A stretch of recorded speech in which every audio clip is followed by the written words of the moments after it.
Hey guys, this is Sadie and welcome back to Comic Space, and the news that has been taken everyone by the storm, and I'm pretty sure a lot of you already have seen it because it has been all over the place that Sadie Sink has officially joined the MCU in the upcoming Spider-Man 4, which is in great news and it is a great addition to the cast of Spider-Man 4 to the MCU as well. And this is also an interesting update because we have talked about Marvel Studios casting Sadie Sink within the MCU for sure, but when we talk about it, it was a very interesting role that we discussed and where Marvel Studios was heading, and we were talking about her potentially playing Jean Grey, which was a quite exciting thing to talk about. But of course it does look like Marvel Studios have taken a completely different route with this casting for sure, and Sadie is going to be portraying a completely different character than what we were expecting it, unless Jean Grey is going to be showing up in Spider-Man 4, which I don't think so is going to be happening at all. So as we know that Destin Daniel Cretton is going to be directing Spider-Man 4 and he's going to be taking a completely different route, and coming off the back of the ending of Spider-Man No Way Home, which provided them with a clean slate to tell the Peter story moving forward, which means that MJ is not going to be coming back, Ned Leeds is not going to be coming back,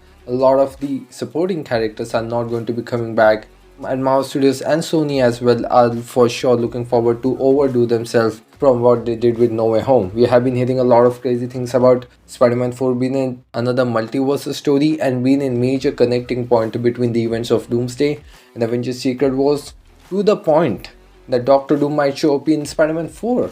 RDJ can be making an appearance in Spider-Man 4 as Doom, which again it will make sense with how Marvel Studios is going to go about telling this whole Secret Wars story and this whole lineup of the films that we are going to be getting with the Fantastic Four first steps. And it does looks like Marvel Studios is not going to be having any other release date before Doomsday, so we are going to be heading straight into Avengers Doomsday, then into Spider-Man 4, and then there is supposed to be another film, which again we will get to it and discuss about it, but then we are going to be heading into Avengers Secret Wars. So this lineup of these 4 films, which again I'm hoping that Doctor Strange team might take up that November 26th spot. And of course they haven't introduced Doctor Doom yet, so they will also get a lot of time to establish that character, especially if he's going to be showing up in Fantastic Four First Steps and Spider-Man 4, and if there is another movie possible, then in that as well, because that would be a great setup building towards Secret Wars. I think Sadie Sink is not going to be playing a superpower character, I don't think so.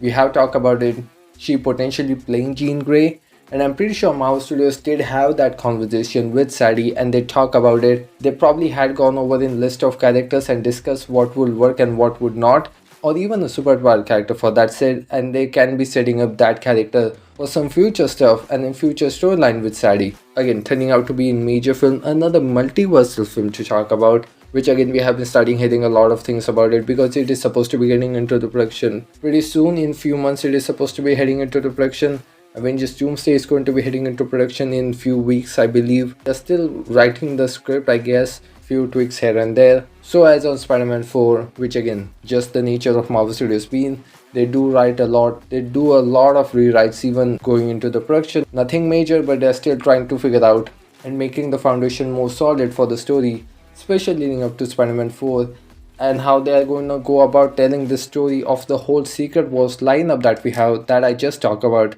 with the first steps, with Doomsday, with Spider-Man 4, and leading into Secret Wars. All of these films are going to be taking place in a linear timeline. We are not going to be jumping back and forth. Spider-Man 4 will take place after the events of Doomsday. It does mean that the 616 continuity at the end of the Doomsday might not be destroyed, or it might left all of our heroes in a completely different situation where Peter is still in the 616, but a lot of things are happening on the other side of the multiverse with Doom. 1/3 of the film Spider-Man 4 is going to be very much grounded and where we left Spider-Man No Way Home with. But as we head into the other half of the film, by that point when we will be in the story, it is going to be insane because the whole multiverse is finally going to be collapsing on it itself, forming into the battle world. And Spider-Man 4 is going to be in quite a major setup for joining those 2 films and pretty much not exactly, but acting as an Avengers 2.5 in a way. We are not going to be seeing any Avengers or anything like that. So a lot of things are happening within the MCU right now as we are heading into this last leg of the multiverse saga,